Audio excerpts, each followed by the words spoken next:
everyone, how are you doing? I hope you are doing good from wherever you're watching all around the world. You're welcome back to this channel and God bless you as you watch. Today we're going to talk about an important issue that has been eating deep in our society and still not noticed the way it's supposed to. Have you really noticed the way divorce is now taking place in our society? Divorce these days is now a common thing. Whether you're a Muslim, Christian, atheist, heathen, or whatever religion you are, divorce is taking place in all kinds of religion these days. Some see it as normal these days in our society.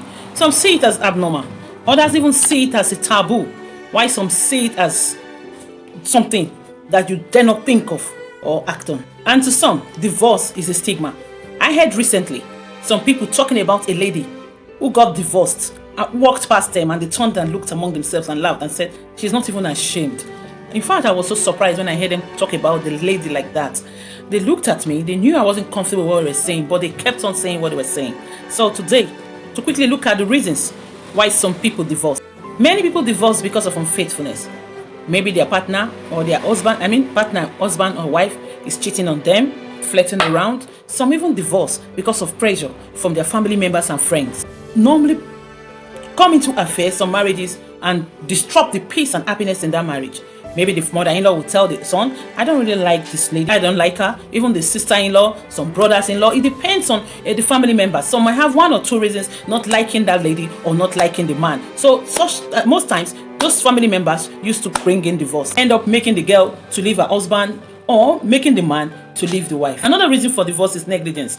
These days you hear when some divorced couple complain about the man not having time for her. He goes out, comes out whenever he wishes, not caring the way it should be. The same thing applies to the man. And for some, because of religion, you hear them saying, she is a Muslim, you're not supposed to get married to a Muslim. We don't want all, he's a Christian, you're not supposed to get married to a Christian. You know, it happens like that. Yes, we've heard many broken marriages or many marriages going through troubles, the turbulence time just because of the religion, Muslim, Christian, not getting married, not agreeing, and many others. I remember in those days, even though we were young, parents are strictly against divorce. They tell you are married, don't ever call me and tell me anything you are going through. Whatever it is you are going through, just stay there, that's your home, okay? Are they right or are they wrong? Even my religion, Christianity, is against divorce. They tell you are married, Jesus Christ is not in support of divorce except on this ground. So whatever it is you are going through, just know that you can't be divorced. Okay, fine. I agree to what they are saying, but to some extent.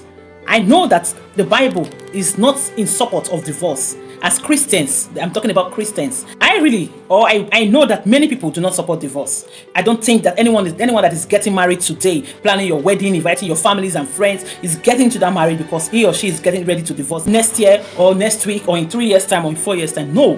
That girl or that boy, the young man and the young lady heading towards marriage, planning their marriage, is not putting divorce in their minds. I am very sure of that. At least, if not for all marriages, but for majority of the marriages that are taking place, they don't have divorce in their mind. They just seeing the sweetness of the marriage, hoping for a better tomorrow, for better years, for better children and all, to spend the rest of their life together. So divorce is not in their mind, is not in their agenda. When they were planning, getting ready for the marriage, divorce was never written there that, whatever it is will get divorced. It just happens unexpectedly. It happens when you see changes in your marriage. Things happens that sometimes the couples come to realize that we can't continue like this. Either the lady will I'm tired of tolerating this, or the mad guy will come up and say, I'm tired of tolerating this. We are saying no to this. And in the end, it leads to divorce. It wasn't what they planned. They never had it in mind. It just came up because of different kind of pains, calamities that occurred later in the marriage. Of course, as women, we need to really tolerate. That's our belief in Africa. It's good for you to tolerate. No matter what you are going through, we try to make peace. We were all taught that in our home before marriage. That's the belief that we have, and we are practicing it. I'm telling you that many African women are practicing this act of whatever it is you are going through in your husband's house, in your husband's hands. Just tolerate. Tolerance is what we need. I agree, we just need to tolerate. But I've seen many women crying, going through pains. If they tell you what they experience in the hands of in their home, in their marriage, maybe because of their in-laws or from the man himself, how they sleep in pains, wake up in pains, some cry all through the night, even tried several times to make peace, but it's not working out. This doesn't just apply to the men alone, to the women alone. Some men are going through this. Some men are going through even more severe pain and torture in the hands of their wives. They don't find peace. They don't find happiness. Trying to make peace, anytime they try, it turns out to be something else. And this has actually led to so many destructions, so many bitter endings, even deaths. I ask, is it supposed to be that way? Is there no other good way to settle this? I know of someone who is going through pain, torment, torture in her home. She calls every time. When she calls to tell her mom, the response from her mom is, I understand what you are going through, but please, just bear it. I understand, but I don't just want that shame. It's not good now. People will say, you just got married that day and you are going through this. I know, I believe. She's not doubting what her daughter is telling her. She believes what she's saying. But what people will say is the reason she's asking her daughter to continue to live in that pain. Living like she's married, but to me, she's already divorced. She's married, but to me, she's single. No love, no happiness, no peace in her home. And she should just understand and bear just because of what people will say. Even I asked her, have you called your pastor? What did your pastor say? She said, God, that her pastor told her that God doesn't like divorce, that she needs to make peace and make sure she tries everything she can to make her marriage work. Okay, she's been trying all she can to make her marriage work. I know she's been trying. She wants her husband back. She's doing everything she can just to make her marriage work. She should do all she can to make this marriage work. Fine, I understand that is how it's supposed to be.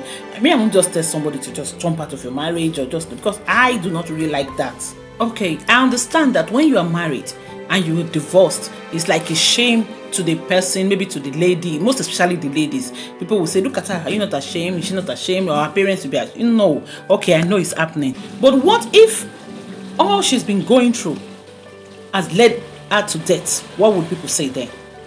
They was like, oh, she's dead. What made her to stay? She would have left now, isn't it? They will come up to start saying, now wow, we've seen. It's not like it's new.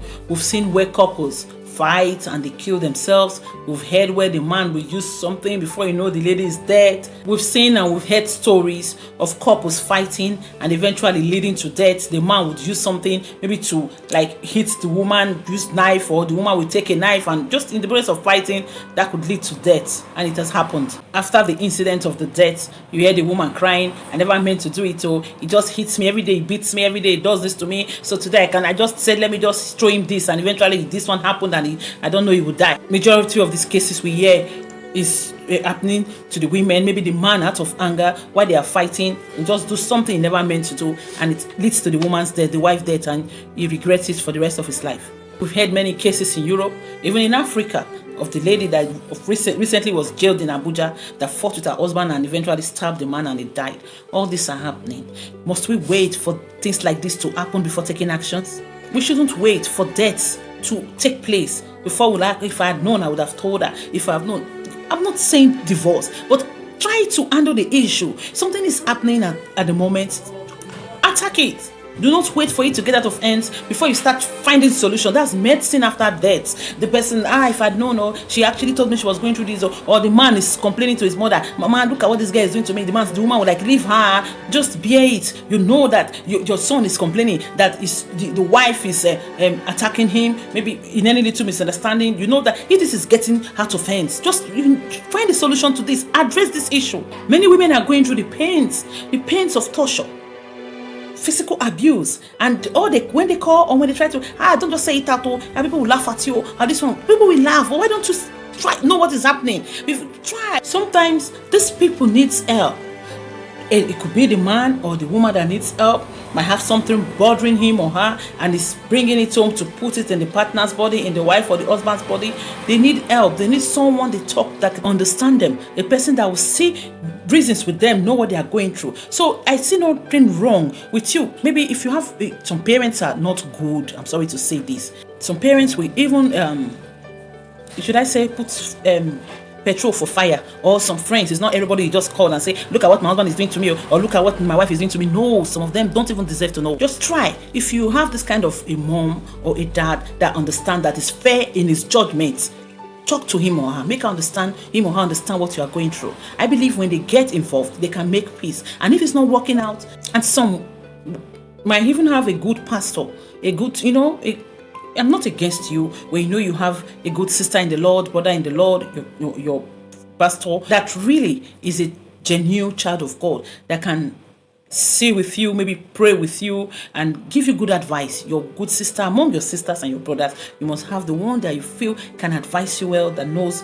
what you're going through, that can maybe come and try to make peace. I believe when a matured person, I'm not talking about maturity in age or whatsoever, I mean a matured person steps in, he or she should understand the kind of marriage you are in, and will definitely tell you, maybe directly or indirectly, what you should do. Okay, above all, like I've always said, nothing is as important in a marriage than you knowing God, having the fear of God. When you have the fear of God, like I said in one of my videos, like I think, watch this before you get married. I think you know what to do. Whenever you go wrong, you quickly come back to yourself. You know that I've wronged my partner, my wife, or my husband. Oh, I don't need to do this again, because nobody is perfect. But when it keeps coming up, occurring, I tell you, just be wise. And you know the importance of prayers in your marriage. You must learn to put your marriage every time in the hands of Almighty God. When he or she does what is wrong, run first to Almighty God and try to make peace with your partner. Make peace with your wife or your husband. But listen to this simple fact. If this marriage you are in is not working out, you've put all your best, still it leads to abuses, physical abuse, emotional torment, many things you know you can't stand. I want you to think very well. Sit with your partner. Make him or her understand your stance, that I've done all I can. I've done this. I think everything I can do, I've done. I don't really know what to do again. What do you think? Do you still really want this to hold? I'm not saying just divorce. No. You have to try to make peace. That's the most important thing. Peace, peace, peace. But if that peace is not forthcoming, you are seeing the opposite of peace. You are seeing destruction. I think when you've tried all your best to make sure the marriage works, either she's still refusing to be the kind of wife that you expect, fighting and abuses, physical abuses, oh no, it's dangerous. Or he is the kind that before you say anything, before you explain further, slap on your face, hit you, hold you, this kind of, real fight. I know you have to think. You have to really think of something else to do. There are some marriages, maybe just because of the physical abuse, you discovered, and you're like, okay, can we separate? It tells you where. Before you say that, you are even dead. Okay, but if it's this kind of a person, he or she can understand maturely that, okay, we need to separate. At least when you separate, you now, maybe you come to meet each other, and you know that I need him or he needs me. You come back and be better couples, because you've missed yourself, because you've come to realize that those things I thought I cannot tolerate, or those things I think maybe you discover that you can tolerate it, you come back in peace and live happily. But if this is not working out, I don't think in any way that maybe the option of divorce, of you being divorced, of someone being divorced, right? Let me use that way, is a stigma. The way some people see it and said, she's not ashamed, she's divorced. Instead of you killing your husband, or your husband ending up to kill you, please, it's even a stigma for you to kill your partner, your wife or your husband. But to me, it's not a stigma for you to be divorced. Before you know what is happening, you regret ever doing that. Out of anger, you've killed your husband, or out of anger, you've killed your wife, your children. Okay, you life imprisonment, of course. Maybe in Africa, in Africa, it's death sentence. So think of what happens to your children after this. The man is dead, or the wife is dead. The other person is in the prison. Your children scattered. Please. So maybe government will take their children, or maybe I don't know if they even have any good family to take care of the children for them. Think of the fact that your children growing up to hear that you killed their father or you killed their mother. You think they will come and see you in the prison? No, they will even grow up hating you. All this maybe you are trying to do. I don't want that shame. People will say you've done worse by killing. So I beg you, resolve this amicably. Instead of it to get to death, think of something else that could bring peace. Listen, if you go through this kind of abuse, of having it in mind to kill your husband or to kill your wife, divorce is not a stigma. Please, don't let that bring you down. Listen, divorce can be a stigma if you didn't do anything to make your marriage work out. Any little thing, you just threaten your husband, I'm tired, I'm going off, or you threaten your wife, get out, who do you think you are? And you caused the divorce intentionally. That's when you sit down and you see it as a stigma. Or when people look at you and laugh and say it didn't work out, that's when you really feel sad. You can be stigmatized and it gets into you because you caused the divorce. But if not, don't see it that way. Yes, I want to say a big thank you for those of you who have subscribed. I'm grateful. And for those who haven't subscribed and you like what we are doing here, you listen to us, please subscribe. And even if, thanks for joining us. To stay blessed. See you next time. Bye. All is well. Even if you feel it's not well, all will definitely be well.